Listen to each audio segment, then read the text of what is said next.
بسم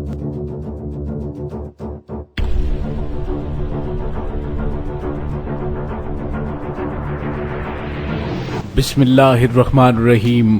السلام علیکم ناظرین، تاریخ کی دنیا میں خوش آمدید۔ مجھے ڈاکٹر علی کہتے ہیں اور آج تاریخ کے جھروکوں سے پاک فوج کے اس عظیم کارنامے کا ذکر کریں گے کہ جسے سن کر آپ کے ہاتھ بے اختیار سیلوٹ کے لیے اٹھ جائیں گے۔ ویڈیو کی تفصیل میں جانے سے پہلے ہمارے چینل کو سبسکرائب کیجئے اور بیل آئیکن کو ضرور دبا دیجئے گا، اور کمنٹ سیکشن میں پاک فوج زندہ باد کا نعرہ کمنٹ ضرور کیجئے گا۔ ناظرین، جب پاکستان مارز وجود میں آیا تو ایسے میں پاکستان کی مختصر اور غیر منظم فوج کو طرح طرح کی ذمہ داریاں سونپی گئیں۔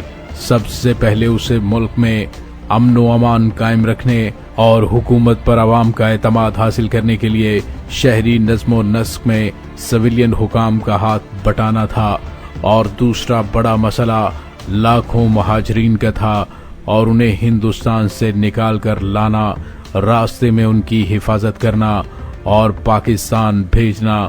اس سلسلے کے تمام امور کا بندوبست کرنا ایک بہت بڑا چیلنج تھا۔ ناظرین، تیسری اور اہم ذمہ داری یہ کہ فوج کو پاکستان کے ان لاکھوں ہندوؤں اور سکھوں کی حفاظت بھی کرنی تھی جو ہندوستان جا رہے تھے۔ چوتھی ذمہ داری شمال مغربی سرحد کے دفاع کو بھی سنبھالنا تھا، اور آخری اہم مسئلہ ان نئی سرحدوں پر حملوں کی روک تھام تھی جو تقسیم کے بعد وجود میں آئی تھی اور ابھی تک انتہائی غیر واضح تھی۔ مہاجرین کی ٹرینوں کے دھوکے میں بعض فوجی اسپیشل ٹرینوں پر بھی حملے کیے گئے۔ راستے میں یہ فوجی سپاہی زیادہ سے زیادہ مہاجرین کو اپنی گاڑی میں بٹھا لیتے تھے، حتیٰ کہ لوگ چھتوں پر بیٹھ کر اور پائیدانوں پر کھڑے ہو کر بھی سفر کرتے تھے، لہٰذا دشمن کو پتہ نہیں چلتا تھا کہ یہ فوجیوں کی اسپیشل ٹرینیں ہیں یا مہاجرین کو لے جانے والی۔ چنانچہ 5 ستمبر کو ایک ایسی ہی اسپیشل ٹرین جس میں number 2 heavy anti aircraft regiment کے جوان سفر کر رہے تھے، بیاس کے قریب روک دی گئی اور اس پر حملہ کیا گیا۔ ناظرین، یہ جوان گاڑی سے اتر آئے اور حملہ آوروں کو سخت جانی نقصان پہنچا کر ان کا تعاقب کیا اور انہیں ان کے دیہاتوں تک بھگا کر آئے۔ ایک اور ٹرین رانچی سے سروس کور کے آفیسر اور جوانوں اور ان کے اہل خانہ کو لے کر آ رہی تھی، اور اس میں یو پی سے گزرتے ہوئے تقریباً 7,000 مہاجرین بھی سوار ہو گئے تھے۔ ریاست پٹیالہ میں شمبھو کے قریب اس گاڑی پر بھی حملہ ہوا، لیکن یہاں بھی حملہ آوروں کو منہ توڑ جواب ملا اور انہیں بھاری جانی نقصان اٹھانا پڑا۔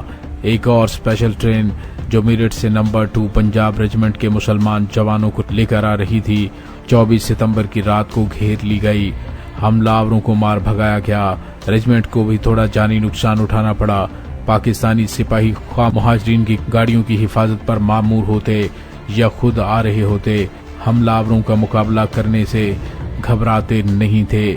انہیں صرف اس سے چڑ تھی کہ اس قسم کی جھڑپوں کے بعد انہیں تحقیقاتی عدالتوں کے سامنے پیش ہونا پڑتا تھا، ان سے گاڑیوں کے آنے جانے میں بہت دیر لگ جاتی اور مہاجرین کے لیے اسی قدر پریشانی اور خطرہ بڑھ جاتا تھا۔ ناظرین، فوج کا سب سے مشکل کام پیدل قافلوں کی حفاظت اور دیکھ بھال کرنا تھا۔ جن لوگوں نے کسی پیدل قافلے کو اپنی آنکھوں سے نہ دیکھا ہو وہ اس کا اندازہ نہیں لگا سکتے۔ 20,000، 40,000، 60,000 اور بعض اوقات 1 لاکھ مرد، عورتیں اور بچے اپنے اپنے گھر کی بچی کچھ ہی چیزیں اٹھائے ہوئے، ان میں اکثر اپنے مویشی اور گاڑیاں لیے ہوئے ان قافلوں میں شامل ہوتے تھے۔ بیشتر قافلے 10 میل سے 30 میل تک پھیلے ہوتے تھے اور ایک جگہ سے دوسری جگہ تک تقریباً 15 میل کی منزلیں طے کرتے۔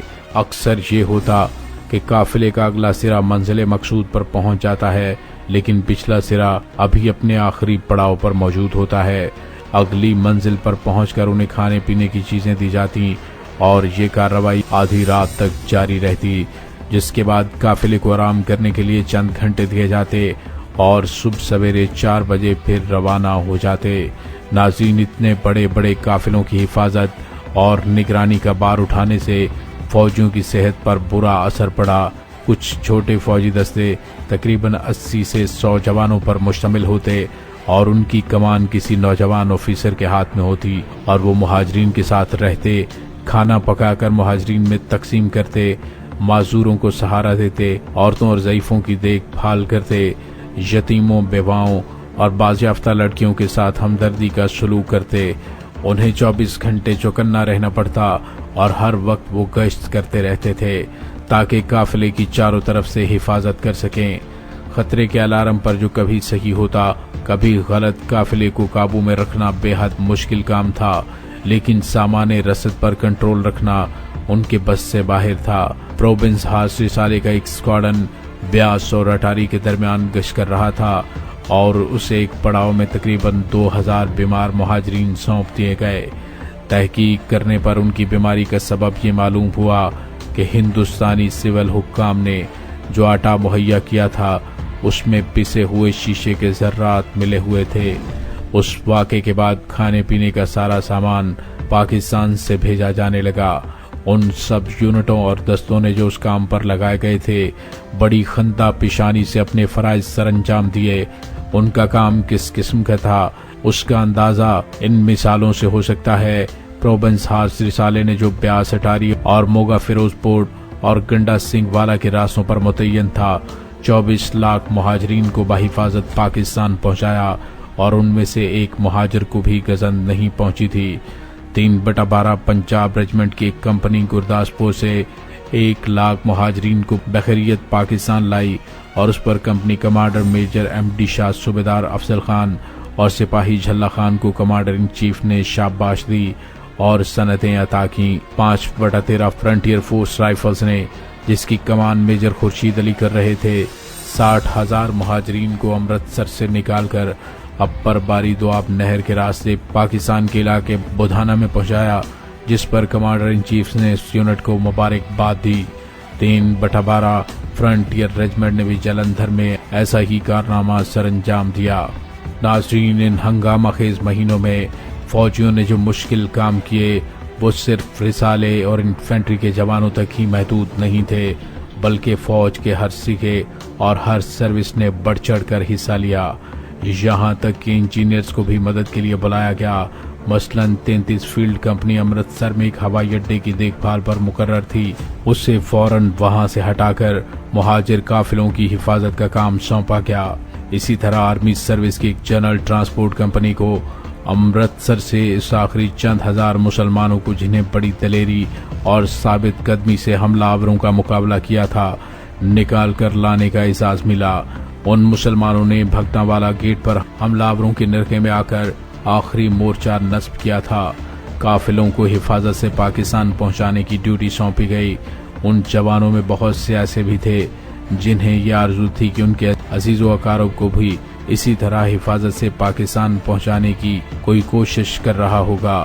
ناظرین، جن مہاجر قافلوں کو محافظ فوجی دستے دیے جاتے انہیں شاذ و نادر ہی جانی نقصان اٹھانا پڑا۔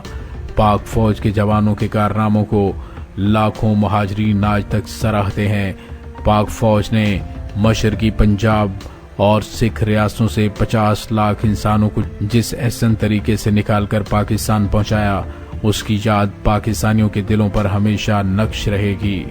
ناظرین، یہ ہے میرا مان، میرا فخر اور پاکستان کی شان، جو مشکل ترین حالات میں بھی اپنی جان ہتھیلی پر رکھ کر پاکستانیوں کی حفاظت کرتے ہیں۔ 1947 سے لے کر آج تک ہمارے ہزاروں وطن کے جانباز اپنی جانیں اس وطن کی حفاظت پر قربان کر چکے ہیں۔ میرا سلام میرے غازیوں، میرے شہیدوں کے نام۔ پاک فوج زندہ باد، پاکستان بائندہ باد۔